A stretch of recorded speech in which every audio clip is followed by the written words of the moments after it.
Hey everybody, it's Chris, and for this week, we are going to be going over early Asian art. And Asia is a huge continent that could constitute its own classes and subclasses of art historical material by itself. But for our purposes, we are going to be taking a look at art from three nations in the continent, and they are going to be India, China, and Japan. So in Asia, something that is going to impact the cultural legacies of these countries is going to be extensive trade routes. Here is where we have trade routes such as the Silk Road, and that is where we have commerce, religions, and other cultural beliefs and ideas that are spreading. And things like the Silk Road are why we are going to be having some traditions be shared by these cultures. And we see that in art. So religion does play a major role in ancient Asian societies. And for that reason, we will find that the most widely practiced religions of these countries are corresponding with many of the bodies of artwork that are being produced. So here I provided a short list of some of the main religions in these countries that we are going to take a look at. And you'll notice that Buddhism is one religion that emerges very strongly in all of them. In India, Hinduism is going to be the main polytheistic religion. So that means we are going to be seeing artworks with lots of Hindu gods represented, such as Ganesha and Shiva. And in China, we get the practice of Confucianism that begins around the 5th century BCE due to Confucius.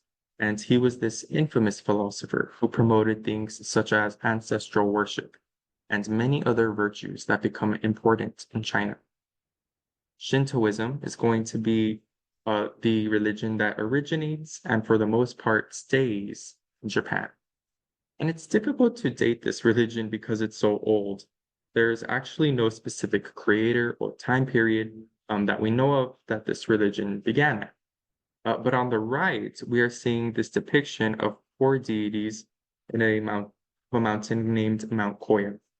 So we're seeing an example of the Shinto religion being echoed in art. Buddhism starts in India with Siddhartha Gautama, and this religion will eventually spread again throughout the Asian continent. And for that, I have this depiction of a head of a Buddha here. And what's interesting about Asian art is that we are going to be seeing religions spreading and merging with each other. Sometimes parts of a religion will be kept, and other times religions will be completely disregarded or almost disregarded. And we see some merging of religious practices in Asian art right here on the right-hand side with the four deities of Mount Koya. So this was a Shinto artwork.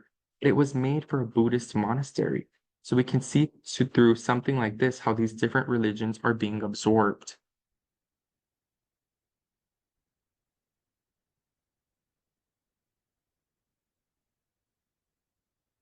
So now we are going to move on to this imagery of the Buddha. And I'm including this because, again, Buddha is going to be found throughout different types of Asian art. And other powerful Buddhist figures, such as monks, will have some of this type of Buddhist imagery and associations attributed to them as well. Images of the Buddha do vary, but some of the common symbols that he is associated with include this lotus flower throne. We also often see like the flower petals and the leaves that emerge from this throne. He's often also depicted with elongated earlobes. And this bump at the top of his head, this is called an Ushnisha. And sometimes it's large, and other times it's a smaller bump, as we see here in this diagram. And we are going to be seeing this type of imagery on the Buddha, but also sometimes on other people who are related to the Buddha and or Buddhism in some way. And you might not see all of these symbols labeled here in every single Buddhist artwork, but you tend to see at least a few of them in the different depictions of Buddhist sculpture and other art forms. So here's an example of a Buddhist sculpture from India where we observe some of the Buddha's most iconic imagery, right? So we get this lotus flower throne on the bottom. He's holding this bowl. He's adorned with royal robes. And then we might barely be able to make out a halo, right? Surrounding his crown here. So this is, again, just some of the few examples of the iconography that we see in imagery of the Buddha from various countries in Asia. This particular example emerges from the state of Bihar in India. And with that, let's go ahead and start talking about some Indian art. And with Indian art, we are going to be seeing art that is extremely expressive. And this is often observed through things like the poses of these figurines, right? Um, and the deities that are being represented. So, I mean, just take a look at this celestial dancer. We can imagine that it's kind of difficult to put oneself into this pose and that holding it would be hard to do, right? And she's adorned with this fantastic jewelry. She's missing the bottom part of her leg, so we don't see her ankles. But yeah, she's definitely very dramatic. And there's all different directions that our mind is being taken through. I know my drawing is a little chaotic here, but just kind of emphasizing the drama, right, of this type of sculpture. And next, here we see Ganesha. So Ganesha is the remover of obstacles, and we see him with human characteristics as well as animal characteristics, right? So he has this body of a human,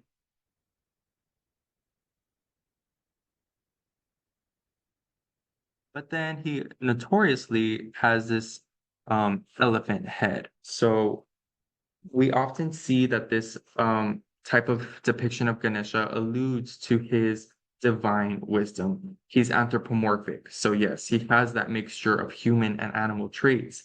But that head um, kind of alludes to his, wisdom, his intelligence. And again, he is the remover of obstacles. So he's a very prominent and important god in the Hindu pantheon. So this copper alloy structure portrays the multifaceted roles of the god Shiva. And Shiva is the creator, preserver, and destroyer of the universe. He's a pretty powerful deity, as you can imagine by that. And this sculpture is just full of symbolism and spectacle. So let's discuss some of that spectacle. And I won't analyze everything that's going on here, but essentially, Shiva's dance takes place within this ring of fire. And in his upper right hand, he grasps the Damaru. It's this hand drum that made the first sounds of creation. In his upper left hand, he holds the Agni, right? And that's this fire that will destroy the universe. And then within his lower right hand, he makes the Abhaya Mudra. And that's the gesture that allays fear, right? So that's this. And his hair is flying to the sides from the energy and the movement of this scene. So there's a lot that's going on here, and you can barely make it out, but it seems like he's stepping on some type of figure as well. So now let's take a look at an example of some Indian painting. And this artwork is from a Buddhist text that contains different stories. So this woman in the middle is about Hitva, and she's a woman who has almost reached nirvana, but instead, she decided to help others on their journey with Buddhism. So we can think of a Bodhisattva as a teacher or a mentor, right? And this woman here is handing these boons, and boons are a type of nut. She's handing them to the devotees on the bottom part of the image. These devotees have these faces of adoration for the Bodhisattva. And we are seeing some hieratic scale, right? With the Bodhisattva being depicted much larger than the rest of the devotees. Their skin tones are a mixture of colors, and we do see this on other Indian paintings as well. So blue and green is going to be associated with people of some divine significance. And again, we look at this image and we see that hieratic scale, and the color as well helps us distinguish powerful religious figures from more ordinary people. And this Bodhisattva is rendered in a seated position. And you may recall he's reminiscent of the Buddha, right? So we do see those elongated earlobes. We also, if you look carefully at his hair bun, you can just make out an Ushnisha. We see that he has multiple arms. And in Indian art, somebody with multiple sets of arms is going to be somebody like a god or a goddess. or even another type of figure that is beyond the mortal plane. Somebody depicted with multiple sets of arms will essentially be divine in some way. And even a single seated figure like this has that sense of movement and dynamism, right? So the next thing that we are going to talk about regarding Indian art will be stupa architecture. And the stupa is essentially a Buddhist temple. And they also serve as reliquaries.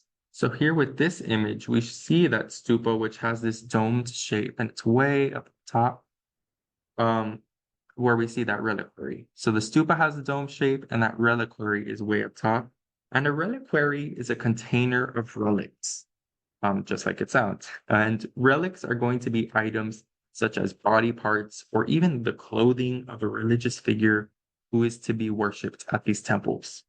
So something related to the Buddha or another important Buddhist figure would be in this reliquary at the top of the temple, right? That's where it would be stored. And stupa temples were often decorated with scenes of the Buddha's many lives. So this gate here is covered in this imagery that relates to the Buddha. And we do see ties to other religions in India as well, and most specifically Hinduism. So we can see evidence of this through the yakshi on the gate of the stupa. Yakshis are fertility figures, and we know this because of the fruit of the tree behind her, right? So that's all of this. And we essentially see that stupas will influence the design of Chinese pagodas later on in time. And with that, we are now going to be shifting gears and taking a look at some Chinese art. For our class, we will be taking a look at some Chinese ceramics and paintings, but we're going to begin with ceramics.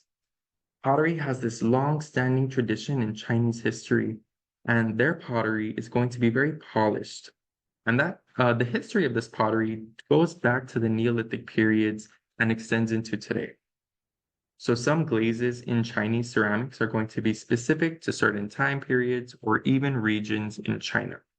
And one thing that Chinese ceramicists are known for is their symmetrical and precise designs. So, right, we're seeing a lot of symmetry. If you split this down the center, it essentially looks almost the exact same from the left to the right. And then we also get this very shiny type of glaze in this vessel here. That's called the ash glazed vessel. Again, we see a very elegant, very clean, and precisely made ceramic. That is what the Chinese potters really highly regarded as they created. So this next ceramic shows us multiple colors of glaze and some neat patterning on the inside of the vessel.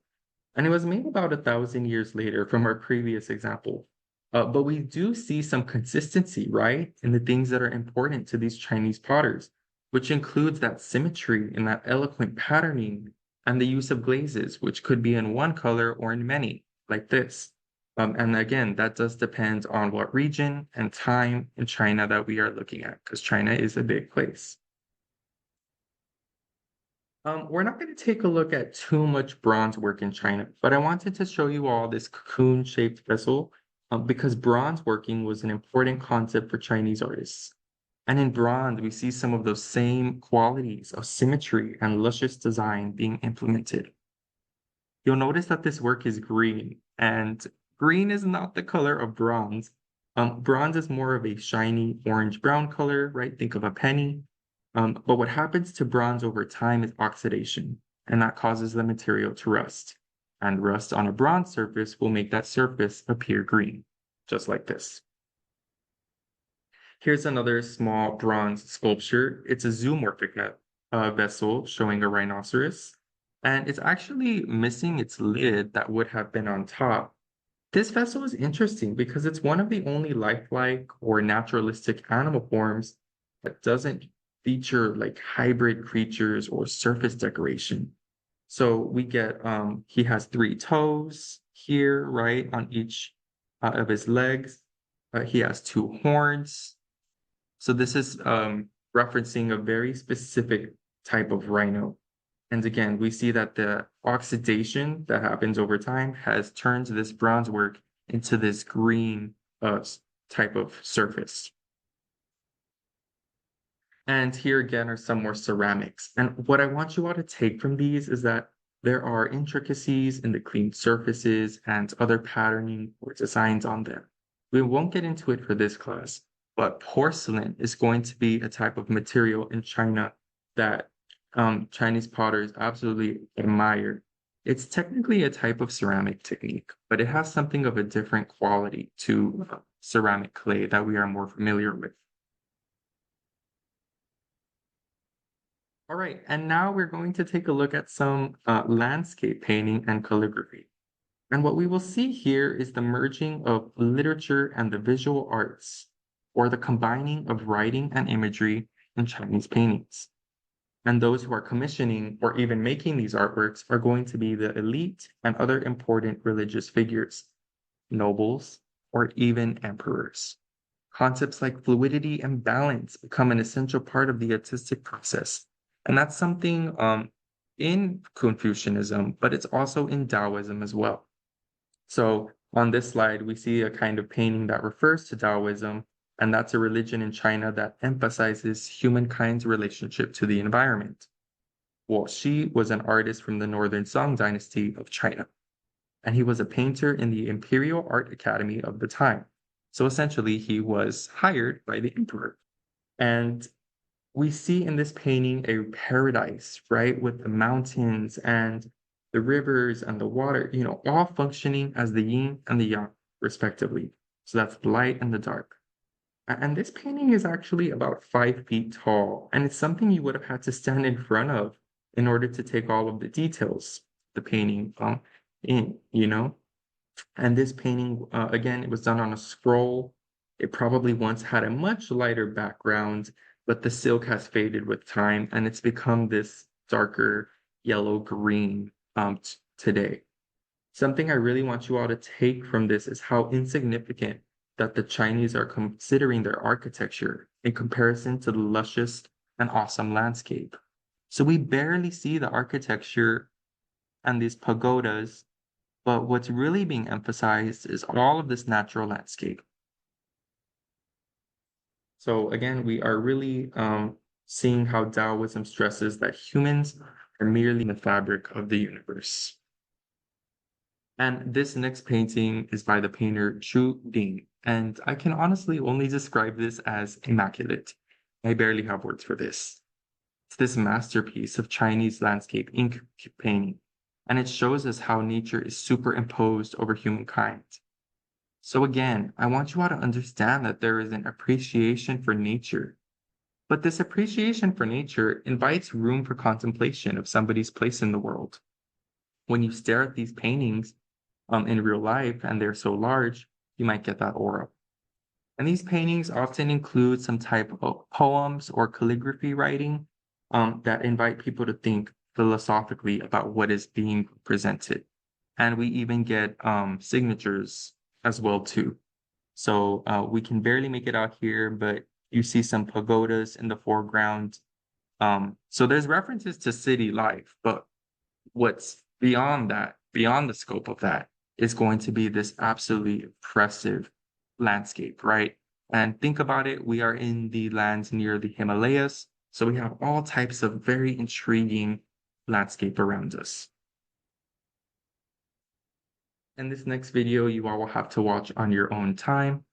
Just watch from 3:13 to 4:52, so about a minute and a half of it, but it talks a little bit more about Chinese landscape ink. All right, so emperors made art too. This painting of finches and bamboo was created by Huizong, and he was the 8th emperor of China's Song dynasty. Emperor Huizong had an academy of artists who made thousands of paintings under his direction, and about 6,000 known examples to be exact. And they often made flower and bird paintings due to his fondness of the genre.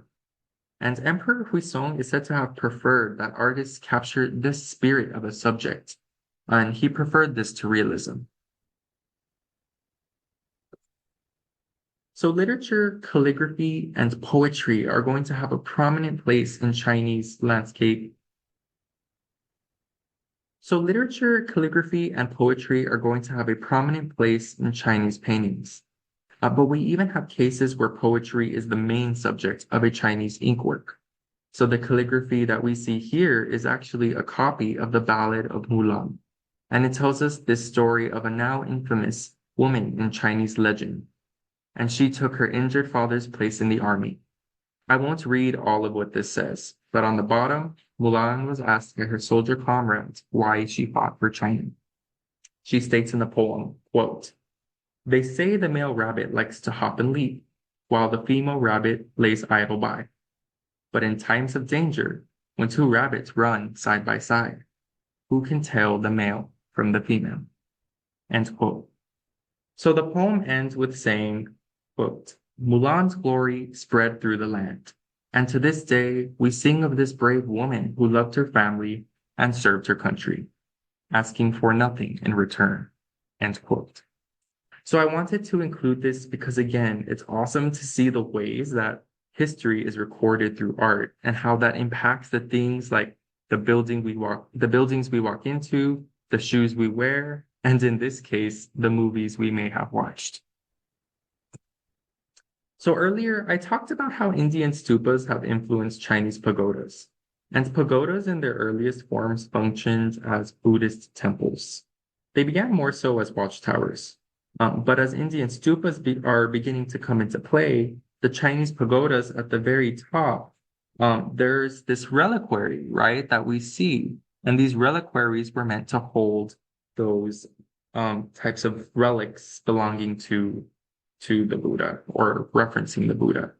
So we can get an idea of how that stupa reliquary would have impacted our pagodas, where we also are now having reliquaries placed at the way top. And I included this image of a actual pagoda named the Great Wild Goose Pagoda, and it's located in the city of Xi'an. And just wanted to throw this all in here. This is an example of a contemporary pagoda, and it was built by my grandpa Karr. So, not nearly as large in scale as the Great Wild Goose Pagoda, but nonetheless, there it is. It does not have a reliquary at the top, but we do get our sculpture of the Buddha here in the foreground. All right, so lastly, we're going to talk about some Japanese art. And this art is going to be something that's a little bit different. We do have to consider Shintoism, and that is their first and primary religion. And it's going to be all about people's relationships with the natural world and finding harmony with nature. So that's something that almost reminisces Taoism, right? There are some similarities between Taoism as a religion and Shintoism as a religion. So we could read this as having some sort of difference, though, in the sense that Shintoism really doesn't leave Japan, and that makes Japanese art a bit more distinctive. So Japan has some pretty excellent ceramic and pottery traditions. The Jomon period of ceramics stems back to approximately 10,500 BCE, and it goes all the way up to 300 BCE. And these ceramics are going to be unglazed. So this shows us that there's this appreciation for the unglazed rawness of pottery and the natural textures that ceramics produce. So that's a bit different from Chinese ceramics, right? The Chinese potters really took the glazing of ceramics very highly. They wanted their pottery to be shiny and to kind of emulate that quality of design and color. But here in Japan, the Japanese are going to see their imperfections as something that accelerate the artistic value of their pottery and even make it more beautiful. So there's two examples here of Jomon pottery, and they show us a lot of detail. But we also see some uneven characteristics, right? So these pots are not entirely symmetrical. We have a little bit of drooping that's going on in both of them. But again, we see these intense designs and incisions with the lines. So really the Japanese are, again, sort of valuing this imperfection, that rawness, that asymmetry. All right, and here's some generic examples of Japanese ceramics. On the right, we do see this haniwa or figure of a man, and these types of figures would have been placed in burials with the dead. So we see again that unglazed natural representation of the figurines and even the hollowed ellipse shapes in them. So there's some abstraction as well and stylization of these, right?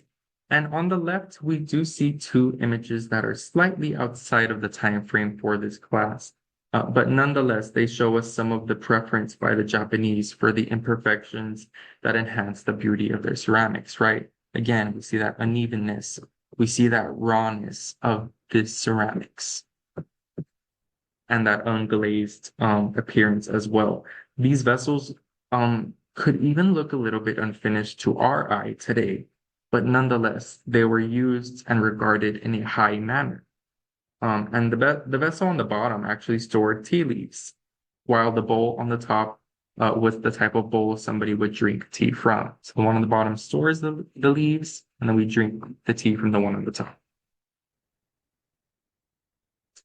All right, here we are seeing the combination of calligraphy and ink painting by the Japanese, and they did this just like the Chinese did. And these poems would have been relevant towards specific scholars who were thinking about these poems.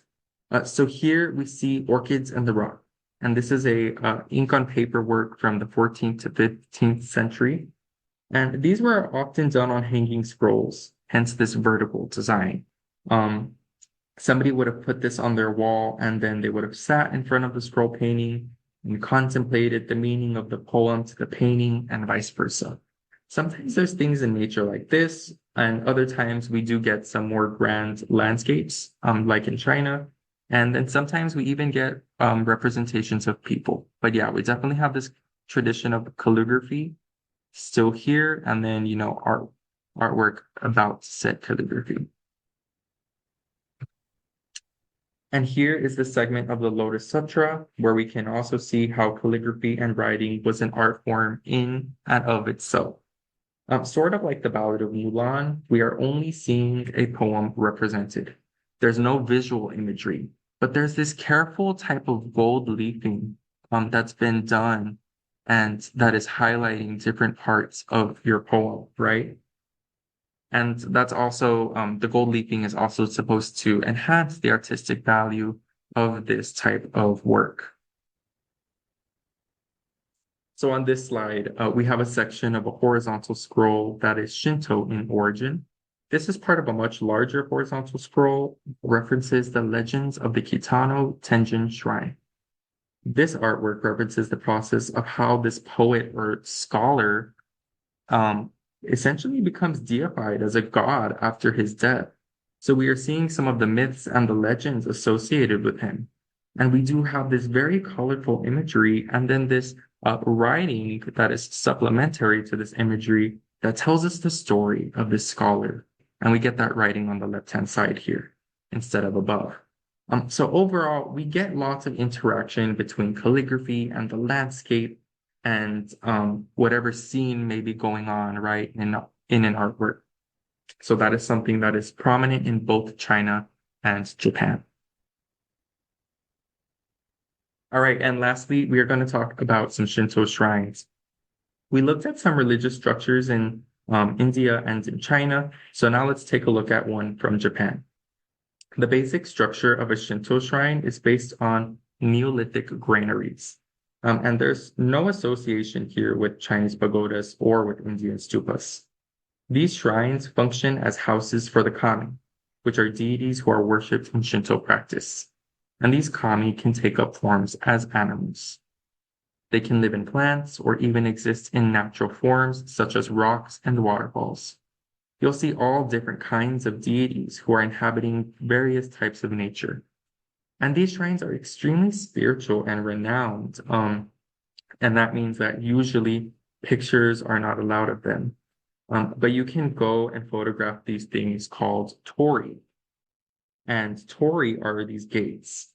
And torii gates function as the entrances from ordinary spaces to the spiritual shrine space.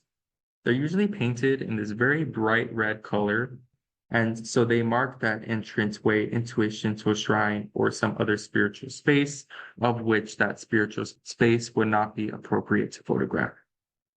So that is going to be it for this Asian art module, specifically in India, China, and Japan.